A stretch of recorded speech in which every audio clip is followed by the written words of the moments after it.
Anyone for Jenga? Let's get cooking. Welcome to the shack. You join me here on an absolute scorching day here in the UK. Does happen occasionally. Now of late I have been after a new sort of appetizer to serve up at the next barbecue bash or get together with friends. After searching the internet I came across something called shotgun shells and I thought that sounds rather interesting, certainly worth giving a go anyway.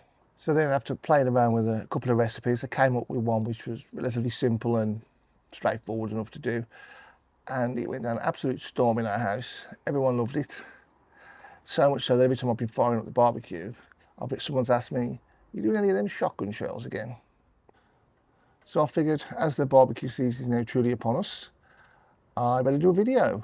Then you get to try them out for yourselves at your next barbecue meetup. Yeah? Let's get to it. Okay, first up we've got some chilies. Jalapeños would be great. My local supermarket calls these green chilies, which is very helpful. I'm presuming it wants us to guess what they are. I think we'll just de-seed these there.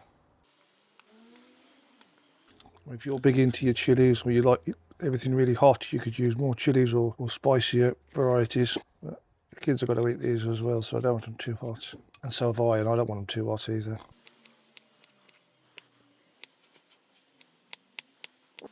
Next up we have our first meat, which is some sausage.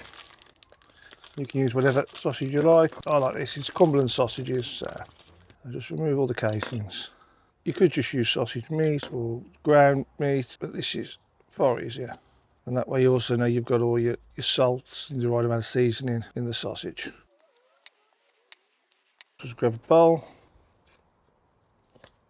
Then we'll throw in 1 cup of cheese. This is just a mature cheddar.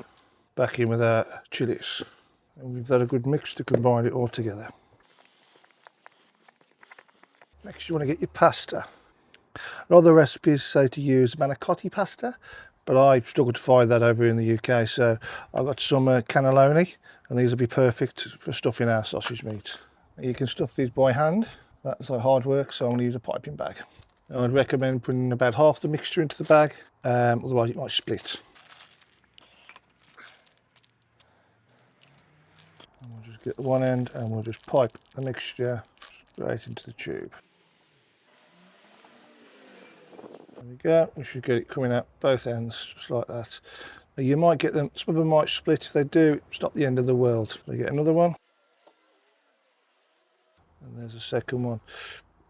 Now I have seen people talking about parboiling this pasta because they're concerned it's going to be too crunchy once it's cooked. I wouldn't recommend that. I think if you parboil these, they're going to split really easy. I've got a little trick which will help make sure these are soft when we serve them up. I'll show you that in a bit. And as you can see, a pipe bag is definitely the way to go. And would you believe I've never iced a cake? Now I'd highly recommend making these in advance, doing them the day before. You don't want to be doing this while you've got guests around. You want to be having a beer and having a chill, not piping pasta. Here we go, last one. Yeah, I'm quite impressed with myself. I haven't cracked any of these. They've gone in really... Oh, balls. I've cracked one. Oh well. Okay, so we just pop those now onto a wire rack. So what we're going to do next is we're going to give them a spritz with a bit of water. This is going to help soften the pasta when we cook them, because obviously we're not going to boil them now. Tomorrow when we cook them, they'll be cooked on the grill. So a bit of water, I'm just going to give them all a little spray. This is why you don't need to parboil them. And the next ingredient, grab yourself some streaky bacon, and then we're going to wrap your pasta with the bacon. You're starting to realise why these went down so well in my house. Try to get the bacon to cover most of the shell if you can, but it's fine if you leave it a bit either side. I mean, if you really wanted to, you could put 2 pieces of bacon around them, but I think that's a bit much, I think. Plenty meat in these.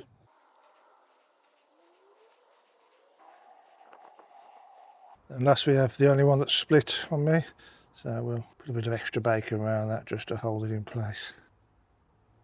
Finally, I'll just add a bit of seasoning to them.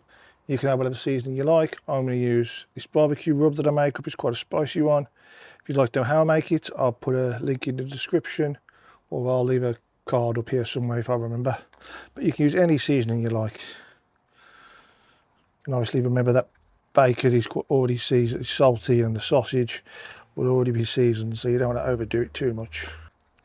Season the other side. And there we go. Right, so I'm going to pop these in the fridge and leave them overnight.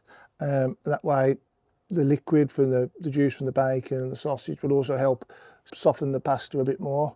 And then in the morning we'll fire up the smoker and get them cooking.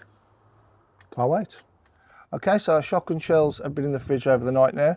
The pasta has started to soften up a little, but I'm going to give it another spritz with some more water, because we want the pasta to be a little al dente, but we don't want to be cracking our teeth on it. Okay, so they're ready, so let's pop them in the smoker.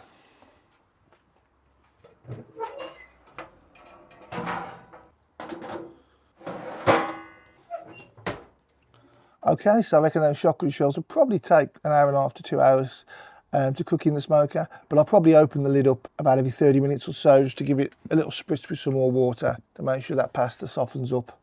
But apart from that, we'll leave them to it. See you in a bit.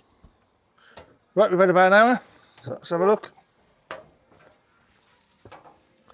Those are looking rather nice. I've taken the shotgun shells off the tray, so we get plenty of smoke flavour all around the pasta. Let me give it a quick little spray. Another 30 minutes and that should be done. Right, these have had almost 2 hours now, so they should be done. Let's take a look. They look gorgeous. So we're going to take these off, let them rest 5 minutes, and then we get some taste testing. So there we have it, our shotgun shells. They look lovely. Nice, lots of bacon, lots of sausage, lots of pasta. What more could you want as a nice little starter or an appetizer for a barbecue get together? They smell incredible from where I am, so I think we should get one tasted. Stuff it, I'm just going to go straight for this.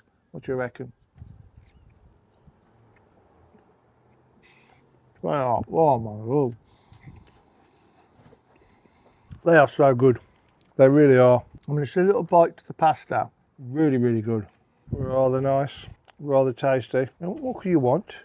Sausage, meat, bacon, chilies, pasta. That's all your food groups, yeah? There we go. Shotgun shells. They're super tasty. They're a real finger food, real nice treat. You give them a try. Maybe let me know in the comments how you get on. If you enjoyed the video, you know, give us a thumbs up. Maybe think about subscribing. And until next time, you take care now. Only if you can jump up high enough. How high can you get? Good girl, well done.